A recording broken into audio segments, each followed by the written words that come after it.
Hello all. इस lecture में हम लोग करेंगे प्रिंसिपल मोमेंट ऑफ इनर्शिया। तो प्रिंसिपल मोमेंट ऑफ इनर्शिया क्या होता है? सबसे पहले हमें जानना ये पड़ेगा कि जो एंगुलर मोमेंटम होता है, लास्ट लेक्चर में हमने क्या, जो एंगुलर मोमेंटम होता है उसको हम कैसे लिख सकते हैं? मैट्रिक्स के फॉर्म में लिख सकते हैं। तो ये है, तो ये एंगुलर मोमेंटम हो गया। और एलएचएस में एंगुलर मोमेंटम और आरएचएस में क्या है? एक 3/3 की मैट्रिक्स है इनटू एक कॉलम वेक्टर है ओमेगा एक्स, ओमेगा वाई और omega Z. So this is 3/1 की मैट्रिक्स, ठीक है। और ये भी 3/1 की मैट्रिक्स है और ये 3/3 की मैट्रिक्स है, ठीक, 3/3 की मैट्रिक्स है। तो ये जो मैट्रिक्स है इसको क्या बोला जाता है? Inertia tensor. यही आपका क्या होता है? Inertia tensor. इसमें से moment of inertia coefficient diagonal element को बोलेंगे और ऑफ डायगोनल एलिमेंट को बोलेंगे, मतलब इस डायगोनल एलिमेंट को छोड़ करके जो टर्म है 3/3 की मैट्रिक्स में या इनर्शिया टेंसर में, उसे बोला जाता है क्या? Product of inertia. तो प्रिंसिपल मोमेंट ऑफ इनर्शिया क्या होता है?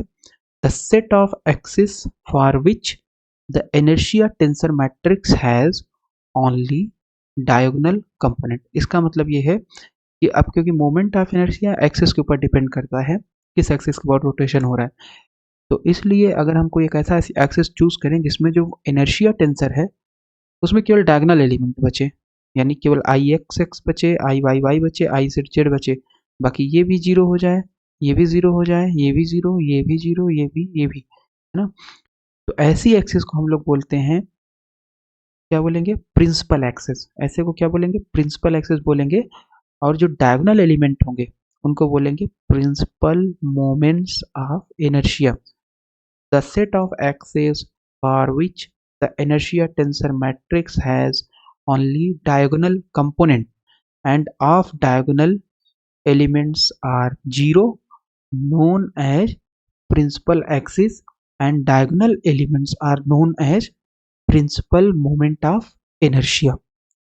The principal moment of inertia, तो आपको पता होना चाहिए ये जो मैट्रिक्स है, मैट्रिक्स का डायगोनल एलिमेंट कब मिलेगा? जब आप मैट्रिक्स का आइगन वैल्यू निकालोगे। आइगन वैल्यू जब निकाल लोगे तो वही आइगन वैल्यू क्या होती है?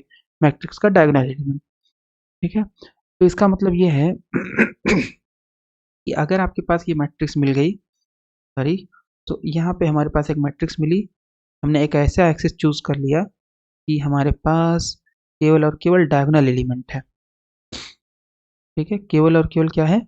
Sorry, so this is also zero, है ना, जीरो और केवल ये बचे। हम क्या बोल देंगे कि जो एक्सिस हमने चूज किया जिसके अबाउट केवल और केवल ये बच रहा है, तो उस एक्सिस को क्या बोलेंगे? प्रिंसिपल एक्सिस बोलेंगे। और ये जो टर्म है, ये जो टर्म है I x x, I y y, I z z, इसको बोल दिया जाएगा तब प्रिंसिपल मोमेंट ऑफ इनर्शिया। तो क्वेश्चन उठता है कि प्रिंसिपल मोमेंट ऑफ इनर्शिया कैसे निकालेंगे? उसको निकालने के लिए सिंपल तरीका है। कौन सा तरीका है? ये जो इनर्शिया टेंसर मैट्रिक्स है तो जनरल मैट्रिक्स है, इसका आइगन वैल्यू निकाल लीजिए।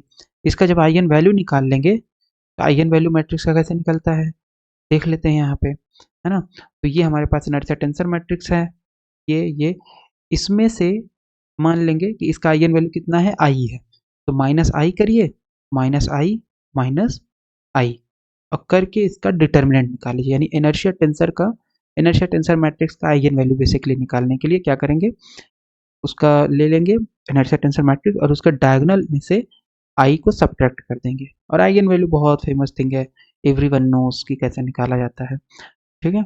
तो इस तरीके से हमारे पास जो आएगा roots of I are principal moment of inertia.